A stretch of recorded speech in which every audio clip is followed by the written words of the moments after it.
Chapter 1: Introduction. Many people ask me why I chose to pursue a risky avenue such as entrepreneurship, especially coming from a scientific background. It is just as risky a venture as flying an airplane, but both provide the following outcomes. 1.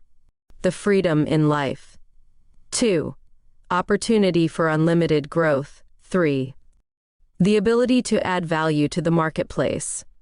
4. To create a positive global impact. 5. Create personal financial security. These are good reasons to get started, but the deeper reason that keeps us going even in the toughest times is earning respect of the people whom we respect to build a lifelong relationship with them and grow together. We all need people whom we want to do our life with and grow wise together. My entrepreneurship mentors have nothing to do with my field of research, but they live the principles honesty, integrity, and accountability, and core values impact, freedom, family, and travel that I want to live by. That was the outcome I was working towards. For a long time, I thought if I focused on getting into a good school, getting my degree, and a good job, then I would accomplish those outcomes. But choosing the fanciest, trendiest, or most popular car or the wrong vehicle would not have the endurance, horsepower, or durability to get me to my destination or the outcomes. Only choosing the correct vehicle with the help of an expert who previously reached the destination successfully would allow me to succeed too. My goal was to build a life alongside my mentors, and entrepreneurship happens to be one of the best ways to collaborate. Money, fame, success, etc. were all byproducts.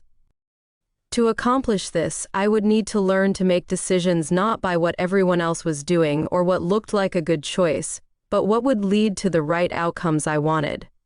Let's explore a few reasons which could drive you to explore new possibilities. We often have many great ideas, but very few of them become a reality. There is a reason why unicorn companies, also known as billion-dollar companies, are called unicorns. They are very rare. Really quick, let's look at some numbers.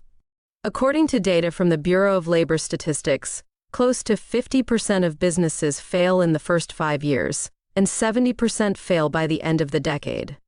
Even if they sustain, they aren't profitable.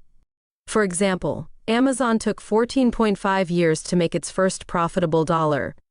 That problem doesn't lie just with for-profit companies. The same is true for non-profit organizations as well. A significant portion of their time is dedicated towards gathering enough funds to run their programs. The impact they set to create dramatically reduces as a result. Our goal may not be to create the next billion-dollar company, nor is your first company or its first version likely going to be one, but rather to first find a way to replace our living expenses in an automated, sustainable way, irrespective of the kind of job or career you pursue, so that you can have basic financial security.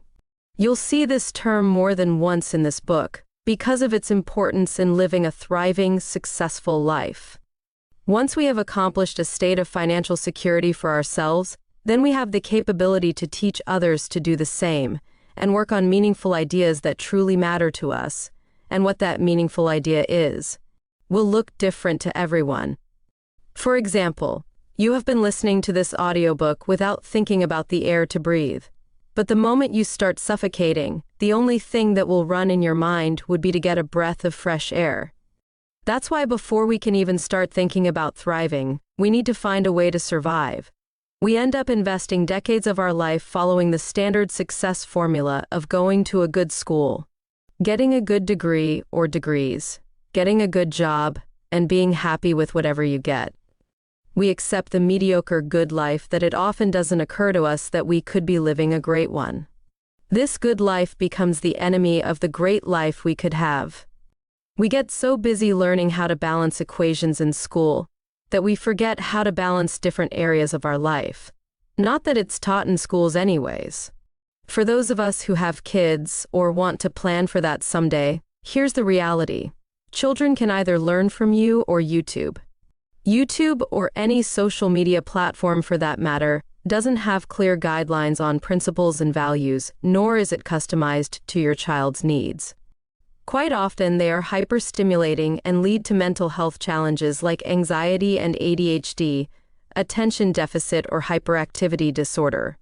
If we are too busy chasing that good life, stuck in a job that takes up more than 9 hours in the day, where are you going to have time to truly be present for your children? It isn't a surprise that they start disconnecting with you, or that they misbehave because they aren't getting their emotional needs met, and we try to earn their love back by buying them expensive toys purchased on credit. Husband and wife leave the home and work long hours to pay for a house which they rarely end up living in long-distance relationship in the same home. Life starts to become meaningless and boring. Some resort to binge-watching, overeating, or getting addicted to sugar or alcohol. Some resort to playing video games or watching sports because we can't seem to win in life. At least winning in video games gives us a temporary high and makes up for the reality that we don't like. No surprise, the average age of people playing video games is around 38 years. Rinse and repeat it for weeks and months, and that becomes the new reality for most of us. Eventually, Friday seems more exciting than Monday. That's why a restaurant chain called Thank God It's Friday is so famous. I am not saying that every bit of this is true for you, but if it is in the slightest, there's a way out which I will share in the coming chapters. In today's volatile economy, it is very important that we find sustainable, predictable ways to diversify our income methods, because you never know what will happen. I don't need to look too far for an example. Just in my own family, I watched my elder brother getting laid off during the 2008 recession as a recent graduate, even though he graduated from a top engineering college in India. Recessions hit us almost every decade, and no matter how good we are at our job or how many amazing degrees we hold, there is a high chance of layoffs, or our ability to perform may no longer be there due to health or other personal reasons. If your argument is that you can't do anything to change the economy, then you're right. You may not be able to change the economy, but you can change your economy. With so many new technologies like blockchain and AI coming into the market, and the government bringing new regulations, forget about losing jobs. The entire industry might become obsolete or disappear. Many of the job titles that exist today didn't exist in the market a decade ago. For example, for writing this book, we used Google voice typing, Meta AI to generate main portion of the cover picture, and Speechify, an AI-based tool to create the audiobook version. In other words, our job income is temporary, but our expenses aren't. Inflation is increasing faster than the pay raises across industries. People's lifespans are increasing as time progresses, but so is the cost of basic needs like health and education. Suffice to say, it is not the ideal proportional relationship that we would like to see. I'd like to share an example from my life as to why. My grandfather was a doctor who had opened his clinic in parallel to his full-time job when he was just 25.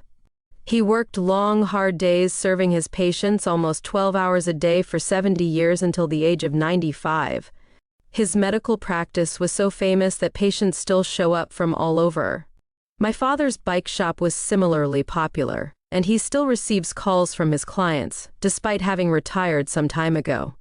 But one fine day, my grandfather was hospitalized due to retinal hemorrhage caused by high blood pressure. He couldn't see anymore because blood entered his eyes. On the same day, my father chose to shut down his shop so that he could take care of my grandfather in the hospital. Can you imagine 6 people in a family, with money only going out and no money coming in? What would you do if that were you? Many people would likely start to panic, get stressed, and try to do crowdfunding through their family, friends, or the internet. Though my father was a 12th grade dropout and never read a book on personal finance, he had a pretty good understanding of how to make smart financial decisions. Both my father and grandfather never bought anything on loans, and used their savings to build real estate properties so that we could survive during such tough times. But it took them 2 generations, about 50 years, to build a significant asset for us to survive without a job-based income. And that's just survival. There was no time to think about living the dream and thriving at that point. Today, pretty much everybody buys things on loans and mortgages, and instead of paying forward assets, they pay forward liabilities to the next generation. On top of that, They work their entire life to enjoy a few years of retirement when they don't have any energy left. At the end of the day, what people need to remember is that money can go and come, but time cannot. Is our life all about surviving week to week and waiting for long weekends or a retirement to live? I think not. So what can we do differently? Chapter summary. We all need people whom we want to do our life with and grow wise together. 70% of businesses or startups fail by the end of the decade. Even if they sustain, they aren't profitable. We get so busy learning how to balance equations in school that we forget how to balance different areas of our life.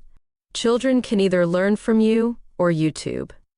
Inflation is growing faster than the pay raises across industries. Our good life prevents us from living a great life.